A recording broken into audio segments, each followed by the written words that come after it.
Did Marco Polo really witness Chinese families raising dragons during his journey in the late 13th century? You can imagine what these explorers found. Everyone knows Marco Polo as one of the first and most famous Europeans to travel Asia during the Middle Ages. However, fewer people know that after he lived in China for 17 years, around 1271 AD, he returned with reports of families raising dragons, yoking them to chariots for parades, training them, and having spiritual union with them. In 1271 AD, Marco Polo embarked on his famous journey to Asia, Persia, China, and Indonesia, a land shrouded in mystery and fascination for the Western world at the time. Marco Polo recorded his journey from 1271 to 1291 AD in a work titled The Travels of Marco Polo, which was published in 1300.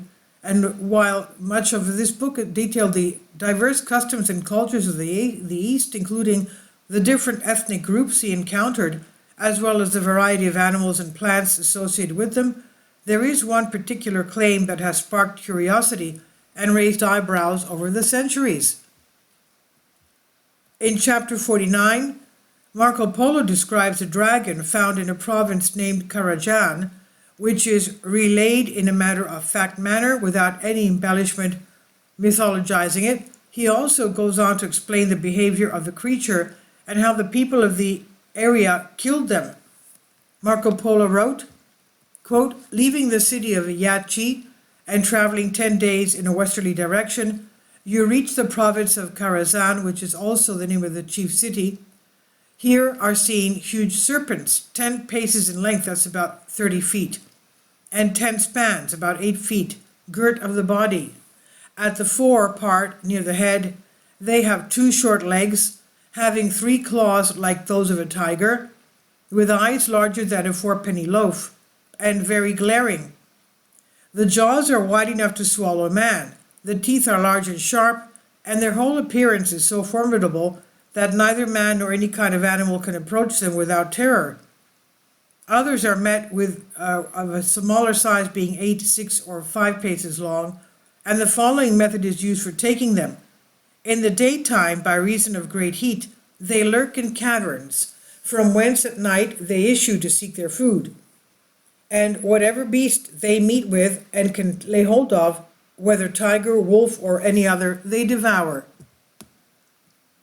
After which they drag themselves towards some lake, spring of water, or river in order to drink.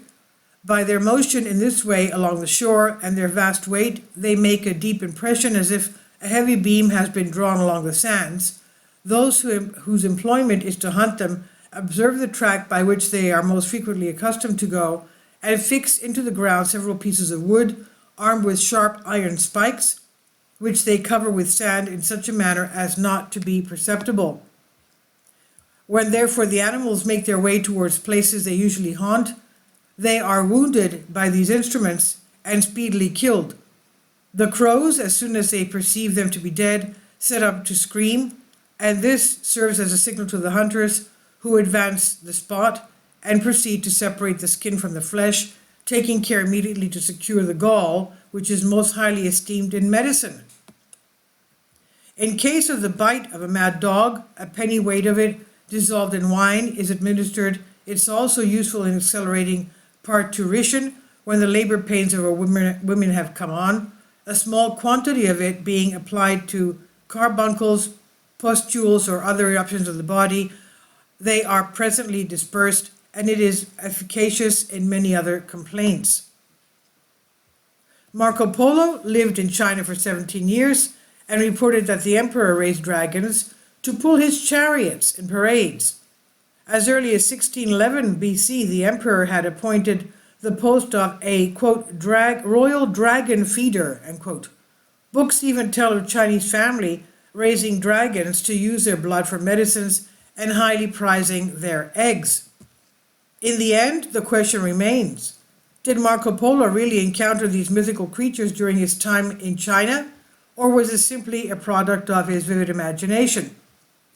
Interestingly, the 12 signs of the Chinese zodiac are animals, 11 of which are everyday existent creatures: rat, horse, dog, ox, rabbit, tiger, snake, ram, monkey, rooster, and pig.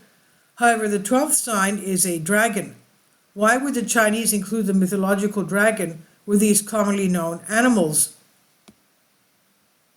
This is on Unresolved Mysteries. Please leave your comments and thank you for your support. Finally, support my Patreon account. The daily posts are 5 videos daily, and they are totally different from what I have on my YouTube channel. Thank you so much for your support and that you find all my content so interesting. You'll find the Patreon account details in the description box below.